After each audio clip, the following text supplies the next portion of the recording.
하나님의 말씀은 갈라디아서 4장 4절에서 6절까지의 말씀입니다.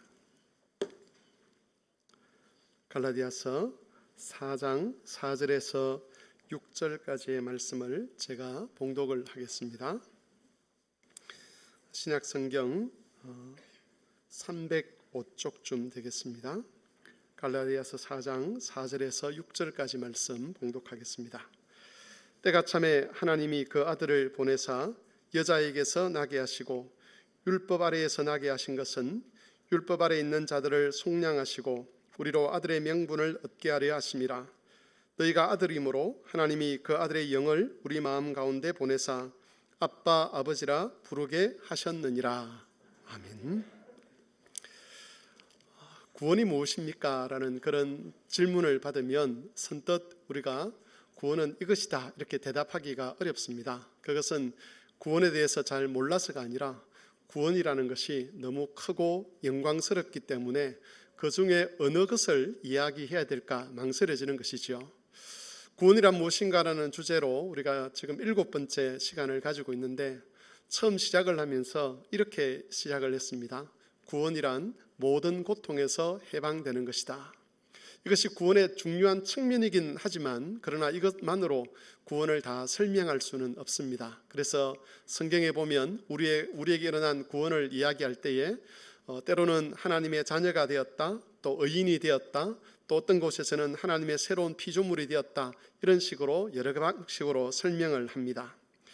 하나님의 아들이 되었다는 것, 하나님의 자녀가 되었다는 것은 같은 말이라고 볼 수 있는데, 아들이라는 말을 강조한다는 것은 이 권리를 강조하는 것이죠. 오늘은 이 구원이라는 것 중에서 우리가 하나님의 자녀가 되는 것, 하나님의 아들이 된다는 것이 어떤 의미를 가지고 있는가 하는 것에 대해서 살펴보고자 합니다. 그 전에 지난주 설교에 대해서 어떤 분이 질문을 해 오셨습니다. 단순한 질문인데, 제가 지난주에 경건하게 생활하시다가 치매에 걸리셔서 어려움을 당하신 분에 대한 예를 들었지 않습니까?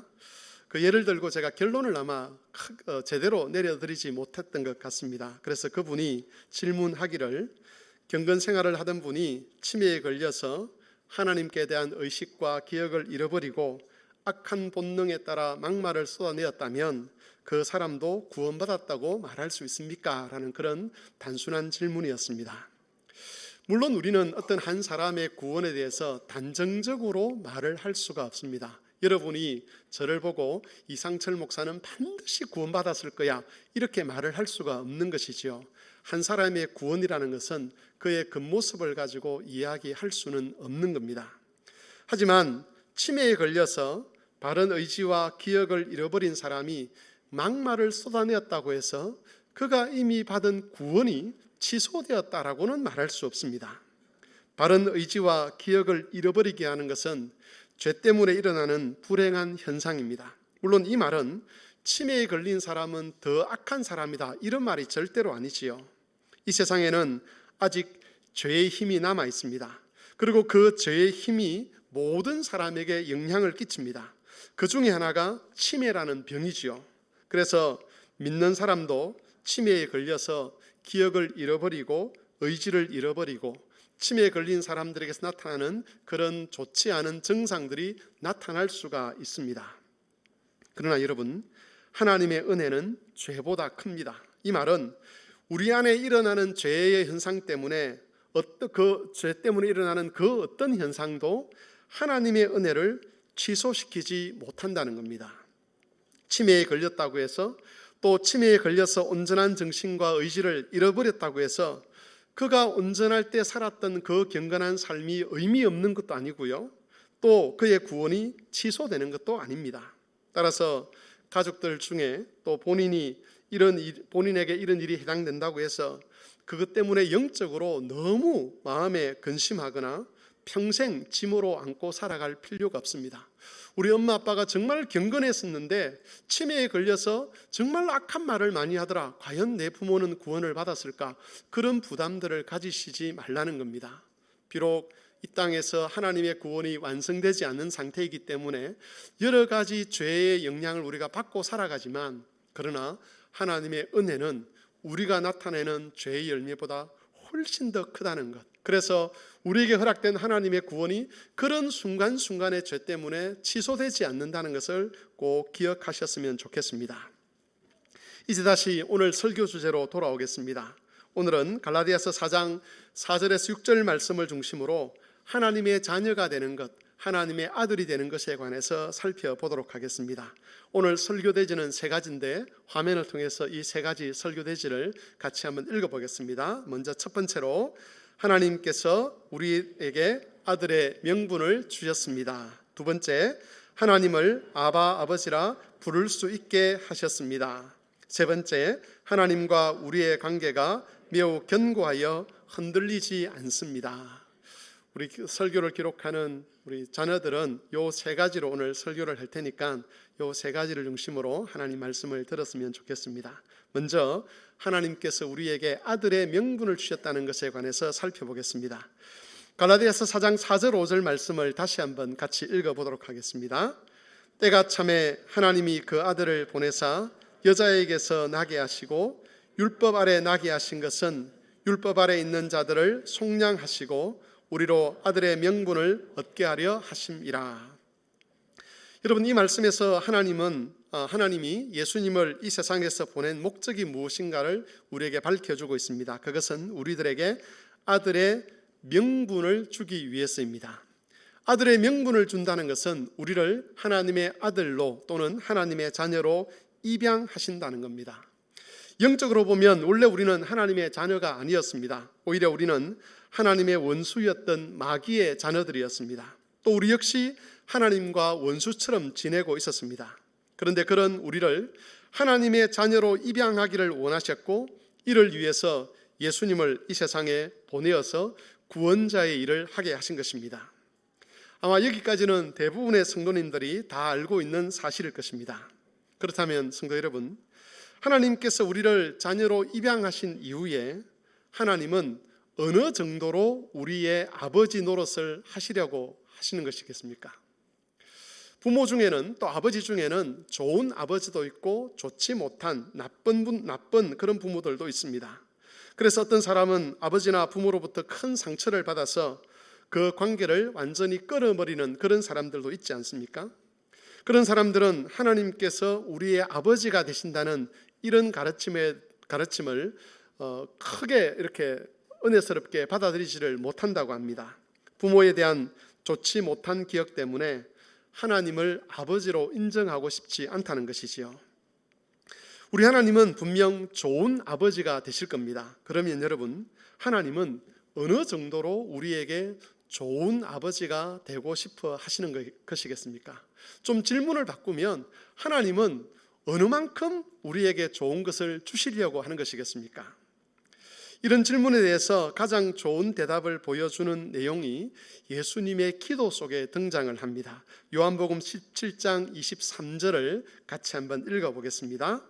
곧 내가 그들 안에 있고 아버지께서 내 안에 계시어 그들로 온전함을 이루어 하나가 되려 함은 나를 보내신 것과 또 나를 사랑하심 같이 그들도 사랑하신 것을 세상으로 알게 하려 함이로소이다. 이 기도는 1차적으로는 제자들을 위한 기도지만 모든 믿는 자를 위한 예수님의 기도입니다. 그런데 이 기도에서 핵심적으로 등장하는 내용이 하나 있습니다. 하나님께서 믿는 자들을 대하실 때에 어떤 방식으로 대하시느냐 하는 것이죠. 하나님께서는 예수님을 보내시고 예수님을 사랑하는 것과 똑같은 방식, 똑같은 관계로 믿는 자들과 관계를 맺으시고 믿는 자들을 대우하신다는 것입니다. 하나님의 영원하신 아들이신 예수님과 예수님 때문에 하나님의 자녀로 입양된 이 성도들 사이에 어떤 차별이나 어떤 구별도 없이 하나님께서 예수님을 대하는 것과 바로 그 방식 그대로 우리를 대하신다는 것이고 우리를 존중히 여기신다는 겁니다.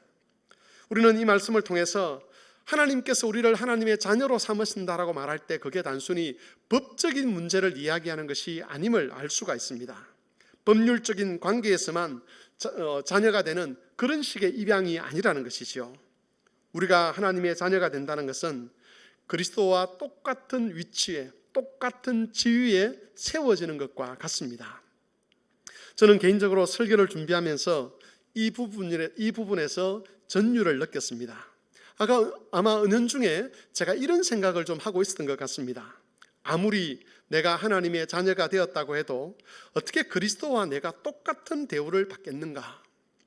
예수 그리스도는 영원 전부터 계신 하나님의 아들이시고 거룩하시고 정결하시고 거룩한 분, 흠이 없으신 분이고 하나님의 뜻에 순종하기 위해서 자기 생명까지 내어놓으신 죽기까지 복종하신 그런 분이신데, 어떤 그런 분과 내가 똑같은 대우를 받을 수 있겠는가? 나는 여전히 피조물이고 나는 또한 지금도 여전히 죄를 짓고 있는 그런 존재인데, 어떻게 하나님 앞에 나아갈 때에 하나님 나를 예수님처럼 대우해 주십시오라고 말을 할 수 있겠는가라는 그런 생각을 제가 은연중에 하고 있었던 것 같습니다. 그런데 여러분, 하나님은 단호하게 말씀하십니다. 하나님의 영원하신 아들이신 그 예수 그리스도를 대하시는 것이나 마귀의 자녀였다가 하나님의 자녀로 입양된 우리를 대하는 것에 있어서 어떤 차별도 어떤 구별도 하지 않으시겠다는 겁니다. 예수님을 사랑하신 그대로 우리를 사랑하시고, 예수님을 존귀 여기시는 그대로 우리를 존귀 여기시고, 예수님을 영화롭게 하시는 그대로 우리를 영화롭게 하신다는 것이죠. 우리는 이런 말씀들을 통해서 우리가 받은 구원이 사실은 우리가 상상할 수 없을 만큼 크고 영광스럽고 보배로운 것이라는 것을 조금이나마 깨닫게 됩니다. 우리의 구원은 측량할 수 없다는 것이죠. 그러므로 우리는 하나님께 나아감에 있어서 담대함을 가져야만 합니다. 어떤 상황에 있든지 무슨 일을 만나든지 담대하게 하나님께 나아가서 하나님의 사랑과 은혜를 마음껏 누리고 그 안에서 즐거워할 수 있어야 하는 것입니다. 하나님은 절대로 우리를 거절하지 않으실 것입니다. 하나님께서 그리스도를 거절하지 아니하시듯 절대로 우리를 거절하지 아니하신다는 것이죠. 우리의 연약함이 있는 것이 당연하고 우리의 부족함이 당연하고 믿음대로 살기를 원하지만 때로 실패하기도 하고 때로 넘어지기도 하는 그런 우리들이지만, 그리스도를 통해서 하나님의 입양된 그 자녀들을 하나님은 마치 그리스도를 대우하듯이 그렇게 대우하시고 맞아주시고 반겨주시고 환영하신다는 것입니다. 마치 그리스도께서 하나님께 나오는 것처럼 우리를 환영하실 것이고 받아주실 것입니다. 기꺼이 우리와 교제하실 것이고 기꺼이 우리의 기도를 들으실 것이고 기꺼이 우리에게 복을 주실 것입니다. 바로 그렇게 하기 위해서 아버지께서 아들을 보내셨습니다. 그렇게 하기 위해서 예수님이 십자가에 못 박혀 우리 대신 죽으신 것이고, 그렇게 하기 위해서 성령께서 지금도 우리 안에 역사하는 겁니다. 그러므로 주 안에서 함께 하나님의 자녀가 된 성막의 교우 여러분, 이 약속의 말씀을 마음에 꼭 새겼으면 좋겠습니다. 하나님께서는 우리를 예수님처럼 대우하신다는 것, 예수님을 맞이하는 것과 우리를 맞이하는 것에 있어서 차이가 없도록 우리를 존중히 여기시고 영광스럽게 하신다는 것을 기억하시고 담대하게 하나님께 나아가시기를 바랍니다. 무슨 일이든지 어떤 상황이든지 아버지가 되시는 그 하나님께 담대히 나아가서 그 아버지 앞에 아뢰시고 그 아버지로부터 은혜를 누리시고 그 아버지와 함께 교제하시면서 이 땅에서의 삶에서 하나님의 자녀된 권세를 누려가는 그런 모든 성도들이 되실 수 있기를 바랍니다. 두 번째로 우리가 살펴볼 것은 하나님께서 우리를 아버지라 부를 수 있도록 하셨다는 겁니다. 여러분, 갈라디아서 4장 6절 말씀을 같이 한번 읽어보겠습니다. 너희가 아들이므로 하나님이 그 아들의 영을 우리 마음 가운데 보내사 아빠 아버지라 부르게 하셨느니라. 여기 아빠라는 말은 헬라어 아바라는 말을 번역한 우리나라 말입니다.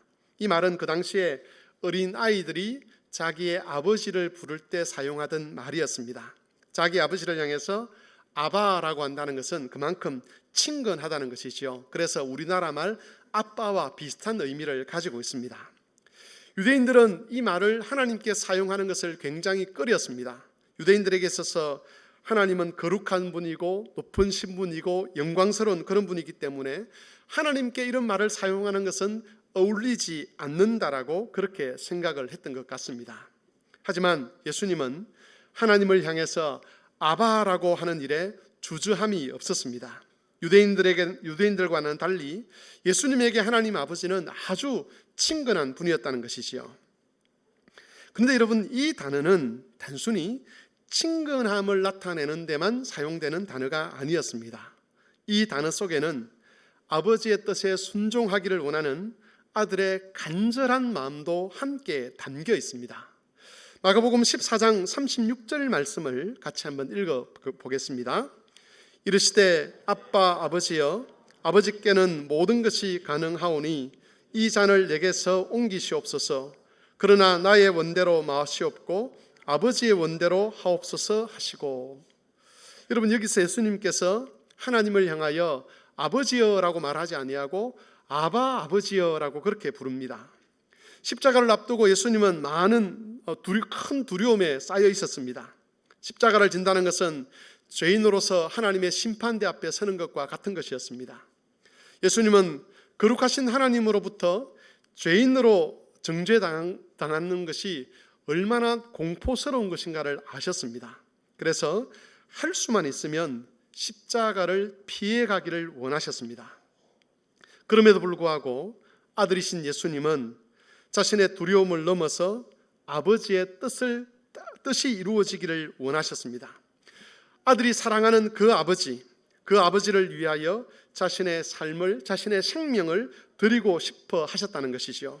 그 아버지의 뜻에 순종하고자 하신 그 마음, 예수님의 간절한 아들된 마음이 아바라는 이 말 속에 담겨 있습니다.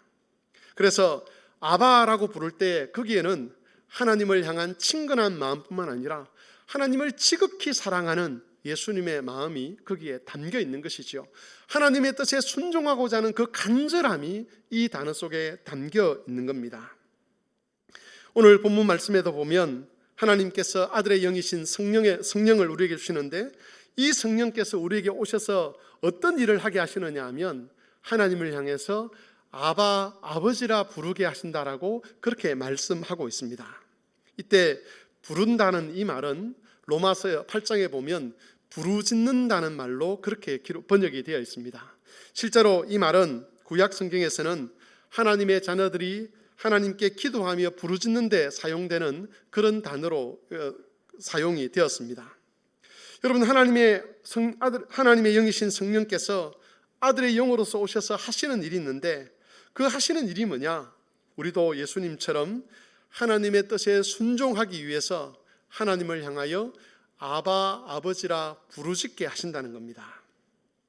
성경을 한 곳 더 살펴보겠는데, 로마서 8장 26절에서 28절 말씀을 같이 한번 읽어보겠습니다. 여기에 성령 하나님, 우리로 하여금 하나님을 아빠, 아버지라 부르게 하시는 그 성령 하나님이 어떤 일을 하시는지가 기록이 되어 있습니다. 같이 읽겠습니다.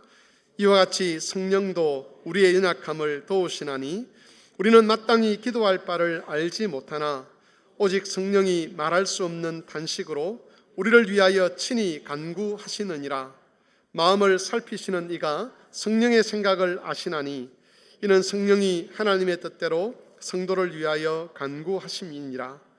우리가 알거니와 하나님을 사랑하는 자 곧 그의 뜻대로 부르심을 입은 자들에게는 모든 것이 합력하여 선을 이루느니라. 여러분, 이 말씀에서 우리의 연약함을 도우신다고 하는 이 성령 하나님은 8장 15절 이하에 보면 하나님이 우리에게 주신 양자의 영으로 소개가 됩니다. 그리고 이 양자의 영께서 앞에서 말씀드린 대로 우리에게서 어떤 일을 하느냐? 우리로 하여금 아바, 아버지라 부르짖게 하는 것이지요. 이 성령께서 친히 우리 영과 더불어서 하나님의 자녀인 것을 증거하시며 동시에 아들의 영으로서 우리 안에서 말할 수 없는 단식으로 우리를 위하여 간구하십니다. 여러분, 여기에는 우리가 알고 있는 것과는 달리 아주 복잡한 논쟁들이 몇 가지 있습니다. 그런 논쟁들은 다 제쳐두고 성령께서 단식하신다고 하시는데, 이 단식은 성령 하나님 혼자 하는 단식이 아닙니다. 성령께서는 하나님의 자녀들인 우리들을 그 단식으로 이끌어 들어가십니다. 그래서 성령의 단식이 우리의 단식이 되게 하는 것이죠. 사실 하나님께서 우리를 하나님의 자녀로 삼았다고 해서 우리에게 자연적으로 하나님을 친근히 여기는 마음이 생기는 것은 아닙니다. 자연적으로 우리가 하나님을 사랑하는 것이 아니라는 것이죠. 하나님이 하시는 일에 감동할 수 있지만, 그러나 그것만 가지고는 하나님을 사랑하고 하나님과 교제하고 하나님의 영광을 위하여 사는 그 삶을 살아갈 수는 없다는 겁니다. 그런데 성령께서 우리에게 아들의 마음을 주셨습니다. 이 아들의 마음이란 바로 예수님의 마음이지요.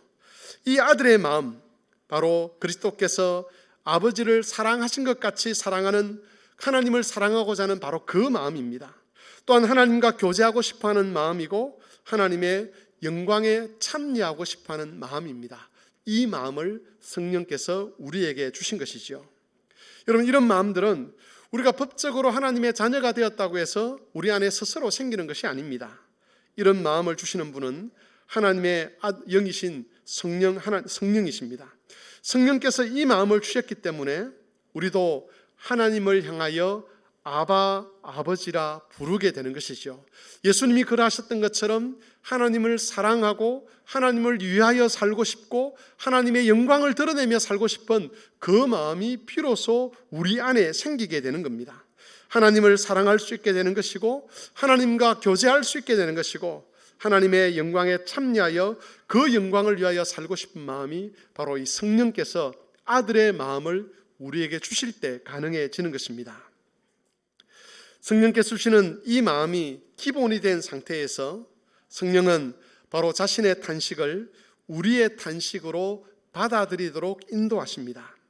하나님의 뜻에서 벗어나 있는 것, 하나님의 마음을 아프게 하는 것, 하나님의 자녀이면서도 마치 마귀의 자녀인 것처럼 살아갔던 그런 삶에 대한 것, 변화되지 못한 것, 성화되지 못하고 여전히 악한 습관에 매여 있는 것, 이런 것들에 대해서 아픔을 느끼게 하고 고통을 느끼게 하고 탄식하게 하는 그 일을 바로 성령 하나님께서 하시는 겁니다. 그리고 그 결과가 뭐냐? 모든 것이 합력하여 선을 이루게 되는 겁니다. 우리는 모든 것이 합력하여 선을 이룬다는 이 말씀을 하나님이 모든 상황을 다 정리하셔서 어떤 일을 만나도 그것이 우리에게 복이 된다는 그런 뜻으로만 해석을 합니다. 물론 그것은 틀린 말이 아닙니다. 하나님은 분명히 우리의 삶에 개입하시고 무슨 일을 만나든지 그 모든 것을 통해서 우리를 향한 하나님의 뜻이 이루어지도록 하실 것입니다. 그것은 분명한 하나님의 약속입니다. 그런데 우리가 이 말씀을 생각할 때에 꼭 기억해야 될 것이 있는데, 하나님이 이 약속을 이루어가는 데 있어서 우리를 수동자로 내버려 둔 채로 하나님 혼자 일하시는 것이 아니라는 겁니다. 우리가 어떤 일을 만났을 때 넌 가만히 있어, 내가 다 해결할게 라고 해서 하나님이 일을 다 처리하시고 그러고 난 다음에 우리를 데리고 와서 자, 내가 일을 다 했으니까 이제 네가 이 은혜를 누리고 살아, 이렇게 말씀하지 않는다는 겁니다. 하나님은 우리가 맞이하는 모든 상황 속에서 아들의 마음을 가지고 탄식하게 하십니다. 우리가 맞이하는 그 상황 속에서 아들로서 우리가 기뻐해야 될 것이 무엇인지, 우리가 슬퍼하고 애통해야 될 것이 무엇인지를 성령 하나님을 통해서 깨닫게 하시는 것이죠. 그래서 지켜갈 것은 끝까지 지켜가게 하시고 애통하고 슬퍼할 것에 대해서는 탄식함으로써 그것에서 벗어나게 하시는 겁니다.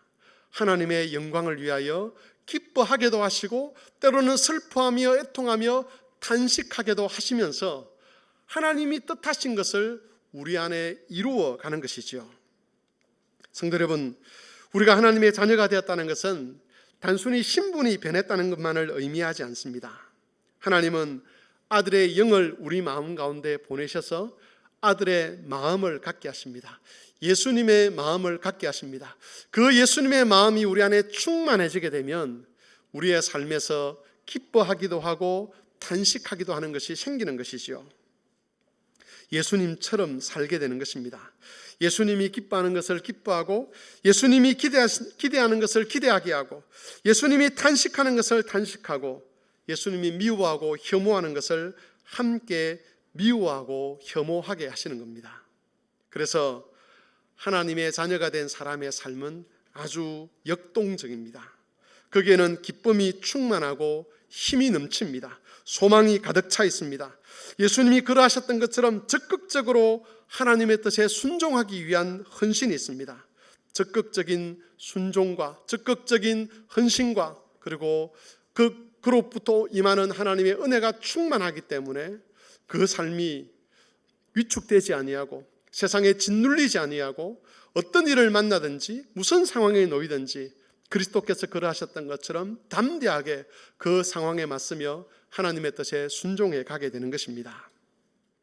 그러므로 성도 여러분, 혹 여러분의 마음 안에서 하나님을 향한 사랑이 식어지고 그 열심이 식어졌다면 성령 하나님의 도우심을 구하시기를 바랍니다.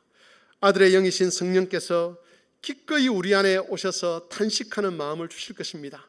기꺼이 우리 마음에 그리스도의 마음을 새겨주실 것입니다. 아들의 마음을 주셔서 기뻐할 것이 무엇인지, 탄식할 것이 무엇인지를 깨닫게 하시고 우리로 하여금 하나님을 향하여 아바 아버지라 부르며 하나님의 뜻에 순종하는 자리로, 하나님을 기쁘시게 하는 자리로, 하나님의 영광에 참여하는 자리로 인도해 가실 것입니다. 모든 성도들이 이 성령의 도움을 통해서 하나님을 아바 아버지라 부르시고 성령과 함께 탄식하며 하나님을 영화롭게 하는 삶을 살아가실 수 있게 되기를 바랍니다. 마지막 세 번째로, 하나님께서 우리의 아버지가 되시고 우리가 하나님의 자녀가 된 이 관계는 견고하다는 겁니다. 하나님과 우리의 새로운 관계를 가능하게 한 것은 성부와 성자와 성령 하나님께서 함께 구원의 일을 하셨기 때문입니다.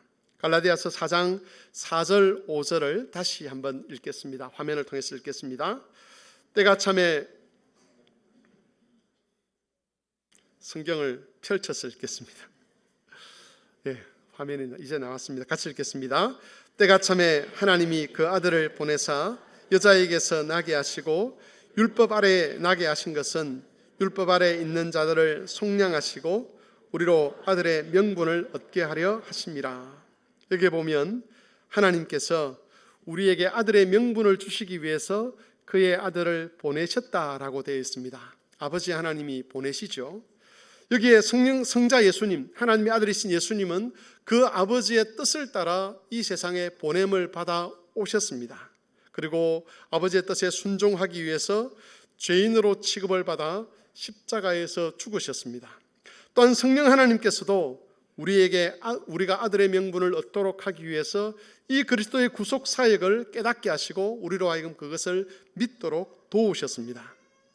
예수님의 죽음을 둘러싸고 성부와 성자와 성령 이 삼위 하나님께서 행하신 그 모든 사역들로 인해서 우리는 아들의 명분을 갖게 된 것이지요.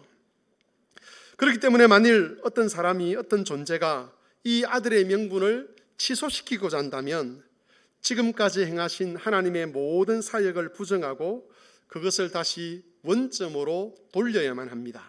하지만 우리가 잘 아는 대로 그리스도께서 십자가에 죽으신 그 사건을 되돌릴 수 있는 존재가 이 세상에는 없습니다. 십자가를 중심으로 이루어진 삼위 하나님의 그 구원 사역, 성부와 성자와 성령 하나님의 함께 하시는 그 협력의 구원 사역을 취소할 수 있는, 되돌릴 수 있는 그런 존재도 이 세상에는 없습니다. 한마디로 하나님과 우리가 맺은 이 관계는 깨어지거나 고장나거나 무효화되지 않는다는 것이죠. 여러분, 이 관계는 우리의 신실함에 토대를 두고 있는 것이 아닙니다.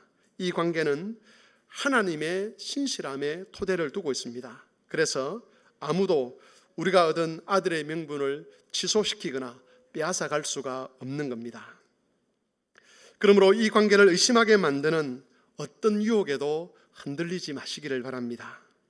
우리가 죄를 짓고 나면 또 하나님 앞에서 아들로서 부끄러운 일을 하고 나면 마귀가 우리에게 속삭이는 말들이 있습니다.